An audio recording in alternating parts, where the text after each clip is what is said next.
it seems maybe a little more discouraging about whether or not we'll be fishing the main part of this lake within the next week. I'll show you why.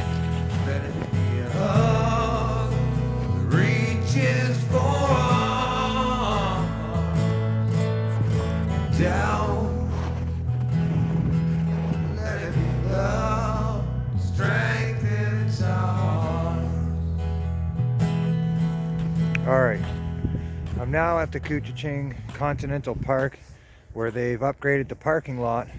But what I'm seeing is a problem again this year. This is probably going to be a pretty late freeze, considering that they have literally taken up all the ice over here. This is where they're dredging to, so we can check that out. You can see that they have the net there, so this is going to freeze clearly, but it's pretty sketchy around this area. As you can see, the vibrations and them doing the work, it's causing a lot different type of freeze opposed to over there where it's calm. It's not so flat, but it is finding its freeze, that's for sure.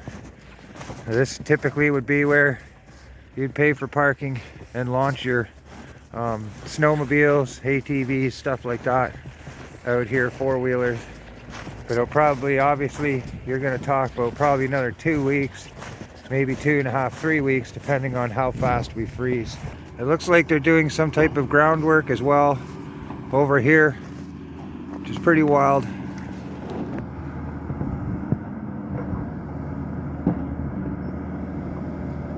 But one thing they did do differently this year, I noticed, is they put some nets up that go right across to the other side of the island, and I'll show you here in just a second. So here you can see the net starting, and it goes all the way across. Has light beacons on it for at nighttime, so snowmobilers, ATVs, stuff like that, when it's time to shine, I definitely would stay away from this area. I imagine they'll have the signs up again. I want to get a really good look at this ice here. Oh yeah, look, if I just put my foot on it, I don't have to put a hole in it. You can see she's just capping over. She's literally just starting. She's starting to form probably its first inch, if that. If you've made it this far into the video, then you've made it to the point where I give you tips to help you catch fish. If you're going to come up here, get yourself warm. And by getting warm, you're going to want one of these hats. Let me tell you a little secret. When you go in there and you go look at those lures are going to be the difference between whether or not you catch fish on Simcoe or not. Check them out. Other lakes, the little super minnows, they're amazing. Just phenomenal. If this don't get you excited for ice fishing, I don't know what will. Get out there, and if you want to get crazy, ask Matt about his deals about going out there and catching fish. You won't regret it, and you'll learn something. If you Google how fast can a body of water freeze, typically, you know, in flawless conditions, they say the water must be below freezing temperatures for up to 15 days. Now, wind, depth, all those things come into factor when it comes into play of like how fast can a typical lake or one of the lakes you want to fish freeze. As you can see right now, the traditional place where they like to ice fish on this lake is not frozen or capped over at all. The main lake here, as you can see, is still very much wide open.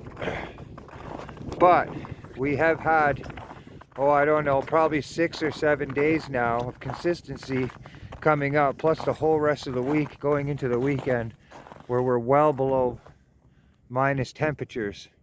So seeing this shoreline doing what it's doing, these inlet bays, and showing that it's freezing shows that the process is definitely on its way. It's definitely there. And of course across there you're going to have Tud Hope Park, and that is wide open as well.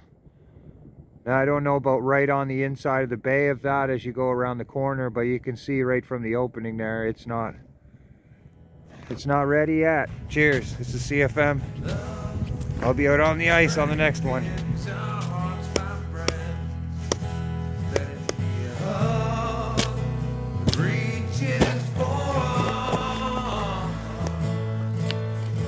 down.